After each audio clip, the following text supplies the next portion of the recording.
L'histoire de Sai dans Naruto. Sai est un membre des forces spéciales du village caché de Konoha. Élevé au sein de la racine, Sai ne ressent aucune émotion et a du mal à s'intégrer aux autres. Quand il se joint à l'équipe Kakashi pour remplacer Sasuke Uchiwa, il commence à se renseigner sur les sentiments et essaie de développer les siens en créant des liens et en éveillant ses émotions.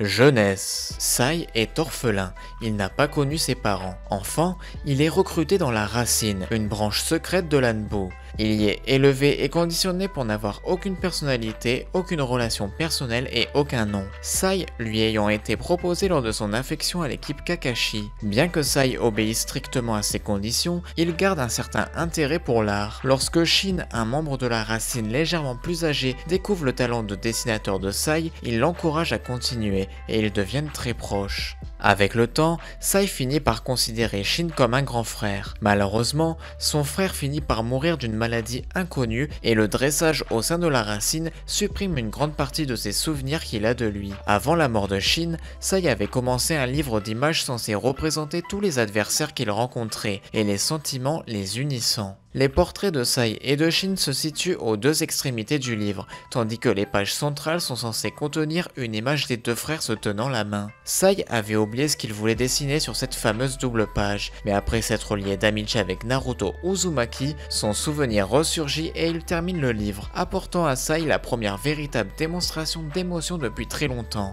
Un sourire. Sasuke et Sai. Sai fut assigné à l'équipe Kakashi par son supérieur Denzo afin d'aider à la rencontre d'un espion dans les rangs d'Orochimaru pour en apprendre plus sur la position de Sasuke. Sai était en permanence en confrontation avec ses nouveaux coéquipiers, se questionnant sur la virilité de Naruto ou encore en insultant Sakura. Sai alla jusqu'à demander pourquoi Naruto restait-il loyal à un traître comme Sasuke, ce à quoi Naruto répondit qu'il n'était pas un traître, mais un ami. Ayant atteint le lieu de rendez-vous, Yamato se rendit auprès de l'espion déguisé en Sasori. Lorsque l'espion Kabuto Yakushi, accompagné d'Orochimaru, tenta de tuer Sasori, Sai, Naruto et Sakura furent appelés en renfort. Alors que Naruto et Orochimaru avaient commencé à se battre, Sai laissa le reste de l'équipe pour débuter sa réelle mission. Il observa le combat entre Orochimaru et Naruto, ne se souciant pas le moins du monde du sort auquel il avait abandonné Yamato et Sakura. Et par la suite, il approcha Orochimaru après que Naruto fut repoussé, lui livrant une proposition de Denzo. Orochimaru accepta et Sai l'accompagna avec Kabuto jusqu'à leur repère. Par la suite, il fut présenté à Sasuke, qui fut entraîné par Orochimaru durant 2 ans et demi. Lorsque Sai remarqua qu'il devrait mieux s'entendre avec lui qu'avec Naruto,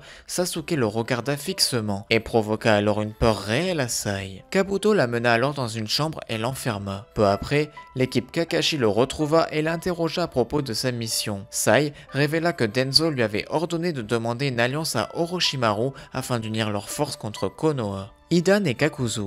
Sai regardait l'entraînement de Naruto au futon de loin avec Sakura. Ils partirent prêter main forte à Shikamaru dans son combat contre Hidan, mais celui-ci avait déjà vaincu son adversaire. Poursuite d'Itachi. Sai se joignit à l'équipe de recherche d'Itachi accompagnée de Naruto, Sakura, Kakashi, Yamato, Kiba, Hinata et Shino. Mais leur track fut interrompu par Tobi de l'Akatsuki, contre lequel un combat s'engagea. Pendant ce temps, Sasuke sortit vainqueur de son combat l'opposant à Itachi. Épuisé, il tomba inconscient, ce qui permit à Tobi d'interrompre le combat et d'en profiter pour capturer Sasuke. Une fois l'équipe arrivée, Sasuke ne se trouvait plus sur les lieux. Invasion de Pain. Durant l'attaque de Konoha par Pain, Sai, en équipe avec Yamato et Hanko, était en mission à l'extérieur pour localiser et traquer Kabuto. Alors qu'il venait enfin de retrouver sa trace, Yamato les interrompirent car il sentait que le sceau du démon renard de Naruto était en train de céder. Siko était déjà sorti et il devait rentrer au plus vite au village. Sommet des 5 Kage. Un jour, il comprit que Naruto était amoureux de Sakura, et pendant que Naruto partait à la rencontre du Raikage après sa victoire contre Pain, il révéla à Sakura que leur promesse de ramener Sasuke hantait Naruto, et il dévoila aussi les sentiments de ce dernier à Sakura. Plus tard, Sai accompagna Sakura pour retrouver Naruto avec Lee et Kiba. Sai se tenait en retrait et écoutait la conversation entre Naruto et Sakura. Le clone de Sai décida alors de dire la vérité à Naruto sur le véritable objectif de Sakura, tuer Sasuke de ses propres mains.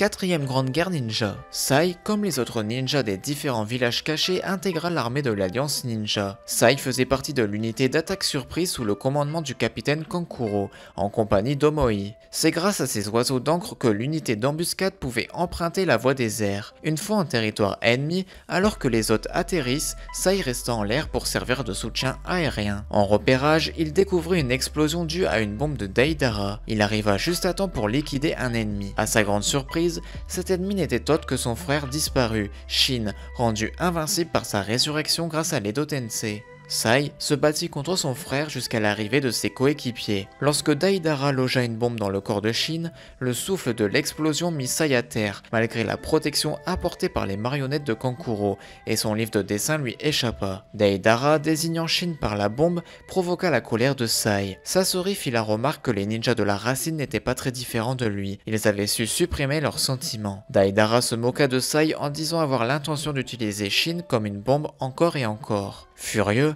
Sai s'attaqua aux deux membres de l'Akatsuki par les airs à l'aide de ses techniques d'encre, permettant à Kankuro de les capturer. Puis Sai se plaça face à Shin, indiquant que leur combat aurait de toute façon eu lieu s'ils n'étaient pas morts prématurément. Cependant, Shin, voyant le dernier dessin de Sai achevé, déclara que leur duel n'avait plus lieu d'être. N'ayant plus aucun regret le retenant prisonnier, il vit son âme libérée du sort. Sai versa quelques larmes alors que son frère redevenait poussière. Commença alors la réelle mission d'embuscade. Sai envoya plusieurs oiseaux d'encre équipés de parchemins explosifs contre le groupe de Haku et Zabuza. Il dit ensuite à Zaji d'utiliser les fusées pour alerter les autres bataillons. Ils furent alors pris dans les démoniaques miroirs de glace de Haku qui mirent à terre les oiseaux d'encre. En mauvaise posture, ils furent néanmoins rejoints par la 3e division de Kakashi. Suite à l'immobilisation de Zabuza et de Haku, Kakashi eut besoin des techniques de scellement de Sai acquises au sein de la racine. Sai hésita d'abord, mais Kakashi l'assura qu'il n'avait pas à retenir ses émotions et qu'il était l'un des soldats les plus prisés de Denzo. Plus tard, Sai avec l'aide de Kakashi réussit à sceller Fuguki grâce à sa technique de scellement. Naruto arriva juste après pour les aider à vaincre les Zetsu et le reste des épéistes de Kiri.